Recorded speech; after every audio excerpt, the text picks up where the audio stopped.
This is a supplementary video regarding mean value theorem. And in this video, I will prove this proposition.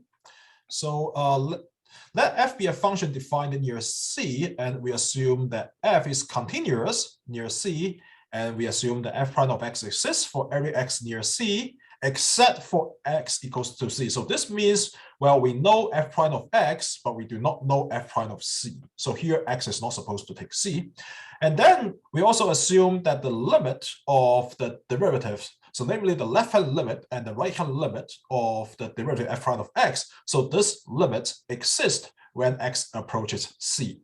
So then our conclusion is, well, the function is differentiable at the point C if and only if the left-hand limit of the derivative equals to the right-hand limit of the derivative. Okay, so we will prove this proposition using both the mean value theorem and the squeeze theorem. So for that purpose, let's first investigate what exactly does it mean for f prime of C exist. So recall that f prime of C is nothing but the limit of f of x minus f of C divided by x minus C as x approaches C. So f prime of C exists simply means this fraction has got a limit. Okay, we should also notice that the mean value theorem tells us the following. So fix, without loss of generality, we will fix any x that's strictly greater than C. Then the mean value theorem implies that there exists a number Cx that's sitting between C and x, such that f prime of Cx equals to f of x minus f of C divided by x minus C. So here I'm using this weird notation Cx because in very many higher level mathematical class, this is the standard notation for the number you locate from the mean value theorem. And well, I'm adding a subscript x over here simply to tell that this number depends on the choice of x. For example, if we were given a function looking like this, and then this is my C and this is my x, so then if as x changes, gets closer, you see that the second line, namely this guy, will change. As a result, the corresponding number Cx will have to change in order to accommodate the changes of the right-hand side. Okay, so this number depends on the choice of x. So to investigate if the limit of this guy exists, this is the same as asking whether or not the limit of f prime of Cx exists. And this is precisely where we need to invoke the squeeze theorem. So notice that we have got C is going to be strictly less than C of x and is strictly less than x. So as x approaches the C, so from the squeeze theorem, we see that C of x is also approaching C. Well, this is because, well, the upper bound function approaches C and the lower bound function is constantly C. So that as a result, so as x changes, this Cx will also have to change. And as x gets close to C, so this C of x by squeeze theorem will also get close to C. Okay, so since Cx is going to be approaching C, and moreover, since Cx is strictly greater than C, we further know that this Cx is going to be approached to C from above.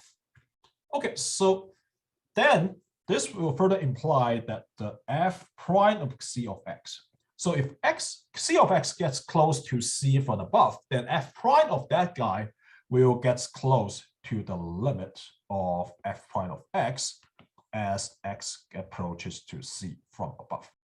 So this to f prime of Cx will get close to the right-hand limit of f prime of x, and we assume that this guy exists. Okay, so what does that tell me? So this will actually tell me the following. So since my f prime C of x is precisely going to be this guy, so this is to say that f of x minus f of C divided by x minus C, so this will approach to the right-hand limit of f prime of x, x approaches C. plus. Okay, so what do we prove? We basically prove the following, that we assume that this guy exists, then it's necessary, then we deduce the following fact, that the right-hand limit of the difference quotient coincides with the right-hand limit of the derivative. Okay, so this is what happens if you fix an x greater than c. So then you start from MET, and then you locate the c of x, and then you let x get close to c. So this guy gets close to c, and as a result, this guy gets close to the right-hand limit. Okay, so because this guy gets close to the right-hand limit, so is the right-hand side. So this way we see that the right-hand limit of the right-hand side is getting close to the right-hand limit of the derivatives.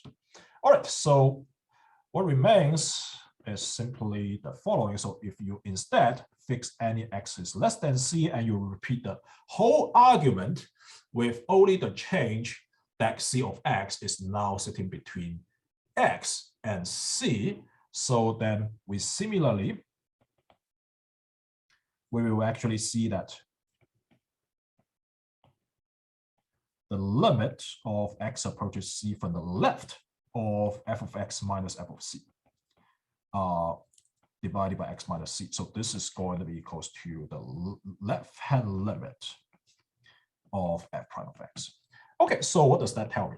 So this tells me the following, so that we assume that these two limits exist. So then we argue that the right-hand limit for the derivative will be coinciding with the right-hand limit of the derivative, and the left-hand limit for f prime of c will coincide with the left-hand limit of f prime of x. So this way we can just use our limit criterion by one-sided limit to say that f prime of c exists if and only if the right-hand limit of the difference quotient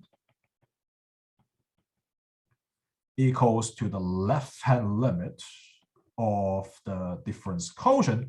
But because of the equality we have proved, so the right-hand limit is precisely the same as the limit of f prime of x as x approaches c plus.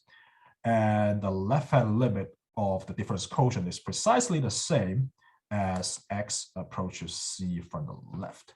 Okay, so this way we finished our proof that f prime of c exists if and only if these two limits coincide. All right, so that will be the end of the proof.